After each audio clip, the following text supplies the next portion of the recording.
तो आखिर मैं क्यों कह रहा हूं कि अमेरिका और ईरान के बीच में जिस डील पर दस्तखत हुए हैं वो ईरान की बहुत बड़ी जीत है। क्योंकि अगर आप इस पूरे डील के मसौदे पर देखें तो पहली बात है कि लेबनान पर हमले नहीं किए जाएंगे।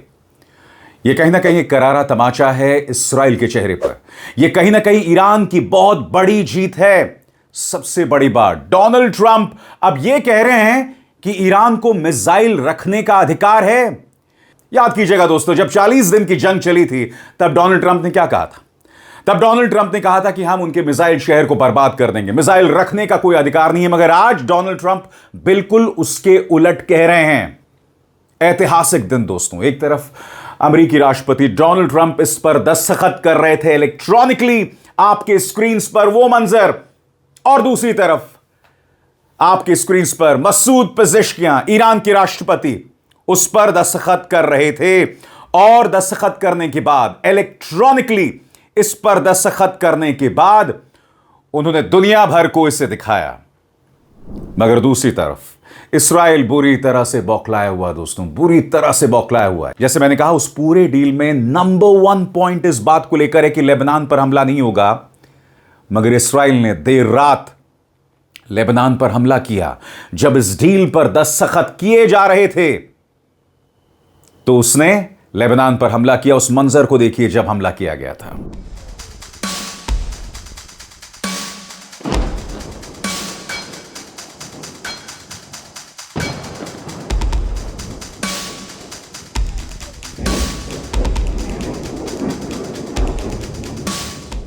अब मैं आपको मंजर दिखाना चाहता हूं जब अमेरिकी राष्ट्रपति ने पत्रकारों से कहा दैट वी हैव साइंड। और इंतजार कीजिएगा नेतन्याहू के बारे में उन्होंने क्या कहा, वो भी मैं आपको बताऊंगा। मगर देखिए किस तरह से पत्रकारों को उन्होंने चिल्ला कर कहा, वी हैव साइंड।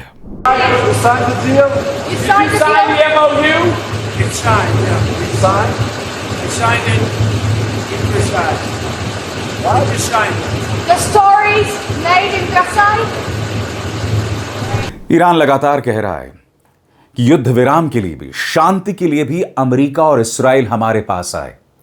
क्योंकि युद्ध का आगाज उन्होंने किया, युद्ध को खत्म भी उन्होंने किया।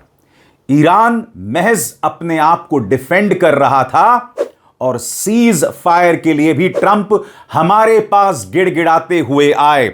आपकी स्क्रीन पर मोहम्मद गालिबाफ, जो कि वार्ता में भी शामिल थे, बातचीत में भी शामिल थे, उन्होंने एक इंटरव्यू में क्या कहा, मैं चाहता हूं आप उसके एक एक अल्फाज पर गौर कीजिए।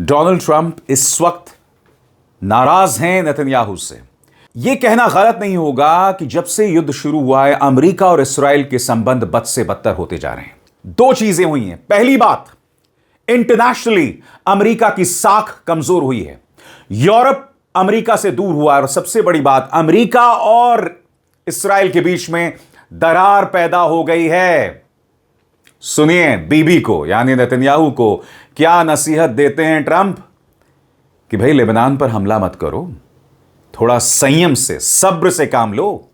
यह तो उन्होंने बहुत ही शालीन अंदाज में कहा, क्योंकि आपको पता होगा कि जब भी डोनाल्ड ट्रंप नेतन्याहू को फोन करते हैं तो भर भर के गालियां देते हैं, द एफ वर्ड का इस्तेमाल करते हैं। सुनिए उन्होंने क्या नसीहत दी नेतन्याहू को। You had a deal that was going to give them legally a nuclear weapon. And if that happened, Israel would have been blown away. And in all fairness to Bibi Netanyahu, who happens to be a good man, gets a little excited sometimes. But he happens to be a very good man. We've had an amazing partnership. He's been an amazing prime minister. We have a little dispute over Lebanon. I say, you can do a little softer touch, Bibi. You don't have to knock down a building every time somebody walks into it that's from Hezbollah. But it's been an amazing partnership. But he will say, we're the big partner and he's the very small partner, and that's true. सबसे बड़ी बात दोस्तों, अमेरिकी राष्ट्रपति Donald Trump ने कहा है कि ईरान को मिसाइल रखने का अधिकार है, बैलिस्टिक मिसाइल रखने का अधिकार है। इंतजार कीजिए, मैं आपको वो जो तमाम 14 पॉइंट्स हैं वो आपके सामने पेश करूंगा। मसौदे के अंदर क्या है, मेमोरेंडम ऑफ अंडरस्टैंडिंग के अंदर क्या है, एक एक पहलू मैं आपके सामने पेश करने वाला हूं। उसके मायने क्या हैं वो भी पेश करने वाला हूं, क्योंकि इस मंच पर न सिर्फ आपको खबर मिलती है, बल्कि खबर के पीछे की जो खबर है उसका एनालिसिस वो भी मैं आपके सामने पेश करता हूं। मगर सुनिए, डोनाल्ड ट्रंप किस तरह से कह रहे हैं कि ईरान को मिसाइल रखने का अधिकार है। सुना जाए। You said you don't mind Iran having ballistic missiles. Can you elaborate on that? I want to make sure we understand your position. No, I'm saying that if other countries have them, it's a little bit unfair for them not to have some. A ballistic missile is not the same thing as what we're talking about when we talk nuclear. But if Saudi Arabia and Qatar and they all have some, I would say in relative proportion, I think it's okay. That's what I mean. Okay? जिस बात का आप इंतजार कर रहे थे कि वो 14 पॉइंट्स दरअसल हैं क्या, और उसका स्ट्रैटेजिक सिग्निफिकेंस, उसके सामरिक मायने क्या हैं, वो भी मैं आपको समझाने जा रहा हूं। सबसे पहला पॉइंट, और ये बहुत अहम है क्योंकि यहां पर लेबनान का जिक्र है, गौर फरमाएं। अमेरिका, ईरान और इस युद्ध में उनके सहयोगी इस मेमोरेंडम ऑफ अंडरस्टैंडिंग पर हस्ताक्षर करके सभी मोर्चों पर, जिसमें लेबनान भी शामिल है, मिलिट्री कार्रवाई को तुरंत और परमानेंटली खत्म करने का ऐलान करते हैं। दोनों साइड्स एक दूसरे के खिलाफ युद्ध या मिलिट्री कार्रवाई शुरू नहीं करेंगे, ना ही बल प्रयोग, ना धमकी देंगे। साथ ही लेबनान की संप्रभुता, उसकी एकता और इलाके में जो उसकी अखंडता है उसका सम्मान करेंगे। इसका मतलब समझ रहे हैं, पहले ही पॉइंट में लेबनान का एक नहीं दो बार जिक्र है, जिससे पता चलता है कि यह नेतन्याहू के चेहरे पर कितना बड़ा करारा तमाचा। यह बात अलग है कि नेतन्याहू उसे स्वीकार करने को तैयार नहीं है। पॉइंट नंबर 2 आपके स्क्रीन पर, अमेरिका और ईरान एक दूसरे की संप्रभुता और क्षेत्रीय अखंडता का सम्मान करेंगे और एक दूसरे के आंतरिक मामलों में दखल नहीं देंगे। और अब एक जरूरी संदेश, सच के इस सफर में मेरा साथी बनिए, मेरा चैनल ज्वाइन कीजिए और इनमें से एक विकल्प, एक ऑप्शन चुनिए। शुक्रिया। पॉइंट नंबर 2 पर गौर किया जाए तो ईरान ने आज तक अमेरिका के मामलों में दखल नहीं दिया। उल्टा अमेरिका लगातार ईरान के अंदर अराजकता, एनार्की पैदा करने की कोशिश करता है। यह भी कहीं ना कहीं ईरान की पक्ष में जाता हुआ। पॉइंट नंबर 3, दोनों देश अधिकतम 60 दिनों के अंदर आपसी सहमति से बढ़ाया जा सकता है, अंतिम समझौते पर बातचीत पूरी करने की कोशिश करेंगे। Point number 4, memorandum of understanding पर दस्तखत होते ही अमेरिका ईरान के खिलाफ अपनी नौसैनिक नाकेबंदी हटाना शुरू करेगा और 30 दिनों में पूरी तरह से खत्म कर देगा। इस दौरान समुद्री यातायात यानी आवाजाही युद्ध से पहले के स्तर पर बहाल होगा। अंतिम समझौते के 30 दिनों के भीतर अमेरिका अपनी सेनाएं भी ईरान के नजदीकी इलाकों से हटा देगा। सबसे अहम है 5वां पॉइंट, जहां बात हो रही है 60 दिनों की, और इस 60 डेज के क्या मायने हैं उसे समझना पड़ेगा। ईरान 60 दिनों तक फारस की खाड़ी और ओमान सागर के बीच जो बिजनेस से संबंधित जहाज हैं, यानी कमर्शियल जहाज हैं, को बिना किसी शुल्क के सिक्योर रास्ता देने की व्यवस्था करेगा, इंतजाम करेगा। बारूदी सुरंगें हटाने और अन्य सैन्य बाधाएं खत्म करने पर 30 दिनों में सामान्य यानी नॉर्मल जहाजरानी बहाल की जाएगी। ईरान, ओमान और अन्य खाड़ी देशों के साथ मिलकर फ्यूचर में हॉर्मुज स्ट्रेट के प्रबंधन पर चर्चा करेगा। यानी कि ईरान जो लगातार कह रहा था ना कि वो टोल लेगा, टैक्स करेगा, कम से कम इस अरेंजमेंट में, इस अग्रीमेंट में उसका बिल्कुल भी जिक्र नहीं है, कतई जिक्र नहीं है। पॉइंट नंबर 6, अमेरिका और उसके क्षेत्रीय साझेदार ईरान के रिकंस्ट्रक्शन और आर्थिक विकास के लिए कम से कम $300 अरब की योजना तैयार करेंगे। इसका अंतिम ढांचा 60 दिनों में तय होगा। यह ईरान के लिए बहुत बड़ी जीत है दोस्तों। और क्यों? क्योंकि अब $300 अरब अमेरिका रिलीज करेगा फ्रोजन फंड्स के बहाने। अब ट्रंप ये कह रहे हैं कि साहब हमने पैसे नहीं दिए, हमने फंड्स को अनफ्रीज किया है। इसमें बहुत बड़ा फर्क है, मगर आप कान यहां से पकड़ें या यहां से पकड़ें, बात एक ही है। और ट्रंप इस पर क्या सफाई दे रहे थे? फ्रोजन फंड्स और पैसा जारी करने को लेकर आप खुद सुनिए। Can you explain, though, what the difference is between giving Iran U.S. dollars and unfreezing U.S. dollars for Well, the the unfreezing is an easy one to answer. We have taken a lot of their money, and we have their money. We have taken their money. It's not our money. It's their money, and we froze it. At a certain point in time, I guess we're going to have to give it back. You know, if we didn't give it back, nobody would ever invest in the dollar again. If you took their money, because I thought about it, you know, I'm not the most perfect person. I said to Scott, why do we keep their money? What the hell are we giving it back to them? But, you know, people from lots of nations, some nations we don't agree with, they have their money. The dollar's become very strong under me.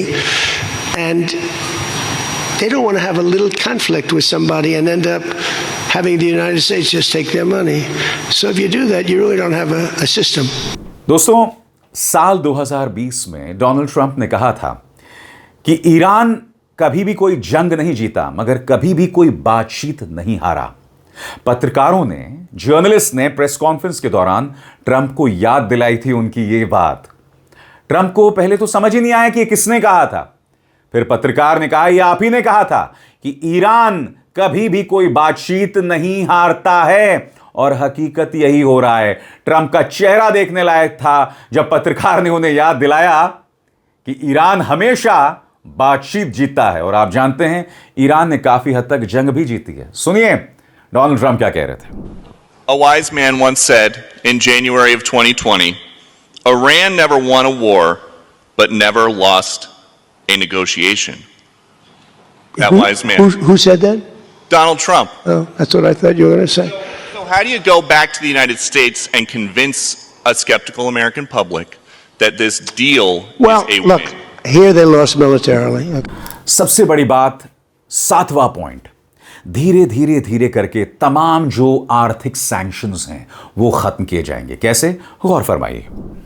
America Iran पर लगे सभी तरह के sanctions को चरणबद्ध तरीके से, यानी एक एक करके खत्म करने का वादा करता है, जिसमें अमेरिका और इंटरनेशनल सैंक्शंस भी शामिल हैं। दोनों पक्ष मानते हैं कि सैंक्शंस हटाना समझौते का सबसे अहम हिस्सा है। नंबर 8, ईरान दोहराता है कि वो परमाणु हथियार नहीं बनाएगा। दोनों पक्ष एनरिच्ड यूरेनियम के मौजूदा भंडार के फ्यूचर पर सहमति से फैसला करेंगे। न्यूनतम व्यवस्था यानी मिनिमम व्यवस्था यह होगी कि यूरेनियम को IAEA की निगरानी में वहीं कम एनरिच किया जाएगा। परमाणु एनरिचमेंट और ईरान की फ्यूचर की परमाणु जरूरतों पर भी बातचीत होगी। पॉइंट नंबर 9, अंतिम समझौते तक दोनों जो साइड्स हैं वो मौजूदा हालात को बनाए रखेंगे। ईरान अपने परमाणु कार्यक्रम में कोई नया कदम नहीं उठाएगा और अमेरिका नए सैंक्शंस या एडिशनल मिलिट्री तैनाती नहीं करेगा। Point number 10, memorandum of understanding पर हस्ताक्षर होते ही अमेरिका ईरानी तेल, पेट्रोलियम उत्पादों और उनसे जुड़ी बैंकिंग, बीमा और ट्रांसपोर्ट सेवाओं के लिए छूट देना शुरू करेगा। पॉइंट नंबर 10 अपने आप में बता रहा है कि कहीं ना कहीं अमेरिका ईरान के साथ एक बिजनेस व्यवस्था कायम करना चाहता है। अब इसमें डोनाल्ड ट्रंप कहीं ना कहीं एक बिजनेस मौका ढूंढ रहे हैं, मगर इससे पता चल रहा है दोस्तों कि इस जंग की वजह से जहां ईरान का रुतबा बढ़ा है, वो यूरोप के करीब आया है, उससे अब चीन और रूस पुरजोर तरीके से साथ दे रहा है। वहीं दूसरी तरफ अब अमेरिका भी हाथ जोड़े उसके साथ रिश्ते बेहतर करना चाहता है। आगे, मेमोरेंडम ऑफ अंडरस्टैंडिंग और आखिरी समझौते के पालन की निगरानी के लिए एक संयुक्त तंत्र बनाया जाएगा, एक साझा व्यवस्था बनाई जाएगी। जब मेमोरेंडम ऑफ अंडरस्टैंडिंग के कुछ प्रमुख प्रावधान लागू हो जाएंगे तो दोनों पक्ष बाकी मुद्दों पर अंतिम समझौते के लिए बातचीत शुरू करेंगे और 14 और आखिरी अंतिम समझौते को संयुक्त राष्ट्र सुरक्षा परिषद के बाध्यकारी प्रस्ताव के जरिए मंजूरी दी जाएगी। यानी कि यूनाइटेड नेशन सिक्योरिटी काउंसिल के जो प्रपोजल्स हैं जिन्हें मानना पड़ेगा, ये वहां सबमिट किया जाएगा। ऐसे में दोस्तों ये अपने आप में बहुत अहम बताया जाएगा। और आप खुद मुझे बताइए, ये जो समझौता हुआ है, यहां जीत किसकी है? अब आपके जहन में सवाल होगा कि ये जो 14 पॉइंट्स हैं, इसके मायने क्या हैं, इसके सिग्निफिकेंस क्या हैं? तो आप बहुत ही त्वरित अंदाज में पॉइंटेड अंदाज में मैं आपके सामने बताना चाहता हूं इसके क्या मायने। पॉइंट नंबर 1, सबसे बड़ी जीत, युद्ध खत्म करने का ढांचा। पॉइंट नंबर 2, हॉर्मूज स्ट्रेट फिर से खुलेगा। पॉइंट नंबर 3, ईरान को जबरदस्त आर्थिक फायदा, $300 अरब मायने नहीं रखता। अमेरिका संबंध बेहतर करना चाहता है, यह काफी मायने रखता है। दूसरी तरफ अमेरिका को भी फायदा, लंबा युद्ध खत्म होगा, तेल बाजार बेहतर होंगे। 5, परमाणु मुद्दे पर समझौता, किसी भी तरह से यहां पर ईरान सरेंडर नहीं कर रहा है, आत्मसमर्पण नहीं कर रहा है। पॉइंट नंबर 6, और यह बहुत अहम है, ईरान के लिए चुनौती। और यह चुनौती क्या है, गौर फरमाइए।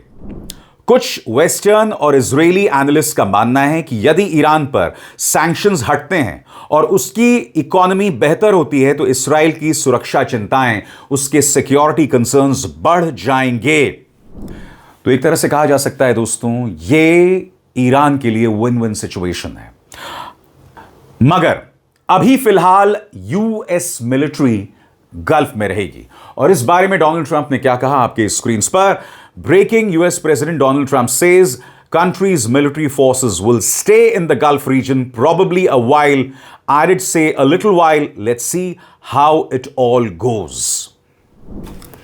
मगर जाहिर सी बात है दोस्तों, डोनाल्ड ट्रंप को अपनी जनता को यह बताना था कि अगर डील ना होती तो हम ईरान पर बम गिराते, जैसे ईरान आपका इंतजार कर रहा है कि आओ जहां पना तोहफा कबूल करो। सुनिए अपनी जनता को सुनाने के लिए डोनाल्ड ट्रंप क्या कह रहे हैं। On Sunday, we reached an agreement with Iran that achieves everything we set out to accomplish, everything and much more. Ending the current conflict, reopening the Strait of Hormuz, and preventing Iran from ever obtaining a nuclear weapon. That's what it was all about. That was about 99%. Iran cannot have a nuclear weapon. They can't develop it, buy it. They can never have a nuclear weapon. At the same time, with this announcement, or close to it, as people started to think it was going to happen when Iran was making some very positive statements, the stock market has surged to record highs, picking up thousands of points over the last short period of time, thousands of points. And oil is dropping like it has never dropped before, at levels that went in numbers, down $7, down $8. They've never seen anything like that. But if we didn't do this deal, we could have dropped more bombs for another 3 weeks, 2 weeks, 4 weeks, 2 years. You would never have the Hormuz Strait open. सबसे बड़ी बात है Donald Trump का delusion, यानी कि मानो वो किसी और दुनिया में है। वो लगातार कह रहे थे कि हम ईरानी लीडरशिप को एक एक करके मार रहे थे। पहली जो कड़ी थी लीडरशिप की, हमने उससे मार दिया, फिर दूसरी कड़ी थी, उससे भी मार दिया, तीसरी कड़ी को भी हमने नुकसान पहुंचाया। मगर बड़ा सवाल, ईरान का लीडरशिप स्ट्रक्चर वहां बदस्तूर बना हुआ है, तो आप ये जो लॉजिक दे रहे हैं वो निहायत ही वाहियात है। इसी प्लेटफॉर्म पर मैंने आपको बार बार बताया है कि ईरान किस तरह से मोज़ेक डॉक्ट्रिन का पालन करता है। मोज़ेक डॉक्ट्रिन, जहां उसकी पावर एक जगह पे कॉन्सेंट्रेटेड नहीं है, बिखरी हुई है, और यह उसने सद्दाम हुसैन से सीखा था। इसलिए डोनाल्ड ट्रंप ये जो बात कह रहे हैं कि हमने एक एक करके उनके लीडरशिप को खत्म कर दिया, उसका कोई बहुत ज्यादा असर ईरान पर पड़ा नहीं। सुनिए। I didn't do this for regime change, but I think this group is regime change. I mean, hey, the first group is dead. One little morning, having breakfast, the whole group, they thought they'd never be caught because we never bombed during breakfast, but we bombed, and they all, 88 people. And I'm not proud of that at all, but the second group came in and they were very unreasonable too. And they were all gone. They were all gone. And then the third group, we've been dealing with them. Couple left this planet, but we've been dealing with them. And again, they've been fine. I mean, I've had a lot easier. I've had some easier ones. They're tough. They're smart. Maritime traffic through the Strait of Hormuz has already increased very substantially, and the normal flow of energy will resume in the coming days. And trillions of dollars will be made by the world, and the stock market will, I believe, continue to rise. The only difference is that a player that's very volatile, very tough, very smart, frankly, they have, in one way, a primitive culture, but it's also a genius primitive culture. They're very smart people, very good negotiators, but so are we. So rather than possibly going into a depression, rather than having your favorite president be Herbert Hoover, I was always the one I didn't want to be. I wouldn't have preferred Nixon. I wouldn't have preferred, there were plenty I wouldn't prefer, but the one I always thought of, Herbert Hoover, and he caused it. He raised taxes too fast, and he raised interest rates too fast, all at the same time. And it caused the Great Depression. और दूसरी तरफ ये जो deal हुई है, जाहिर सी बात है इसका असर यहां भारत में पड़ रहा है। कांग्रेस का बयान आपकी स्क्रीन पर, पार्टी के जो नेता हैं जयराम रमेश, वो कह रहे हैं कि 2008 में जब मुंबई पर अटैक हुआ था और पाकिस्तान ने इस हमले को करवाया था, तब भारत पाकिस्तान को अलग थलग करने में, आइसोलेट करने में कामयाब हो गया। मगर पूरे ईरान मामले में जो भारत का रुख रहा है, ये कहा जाए बीजेपी सरकार का रुख रहा है, उसने कहीं ना कहीं पाकिस्तान को मौका दे दिया और अब पाकिस्तान दुनिया में अपना मुकाम ऊंचा कर रहा है। कांग्रेस इसी बात की तरफ लोगों का ध्यान खींच रही है। मगर जाहिर सी बात है, जिस देश में मीडिया सरकार को इन मुद्दों पर कटघरे में नहीं रखता, इसकी चर्चा तक नहीं करता, इस पर कहां से कोई संजीदा मशवरा हो पाएगा? आप खुद इस सवाल का जवाब दे सकते हैं। मगर इस मंच पर तमाम मुद्दे, खबर के पीछे की खबर, खबर के पीछे के खिलाड़ी, उन्हें मैं आपके सामने लाता हूं और आगे भी लाता रहूंगा। अभिसार शर्मा को दीजिए इजाजत। नमस्कार।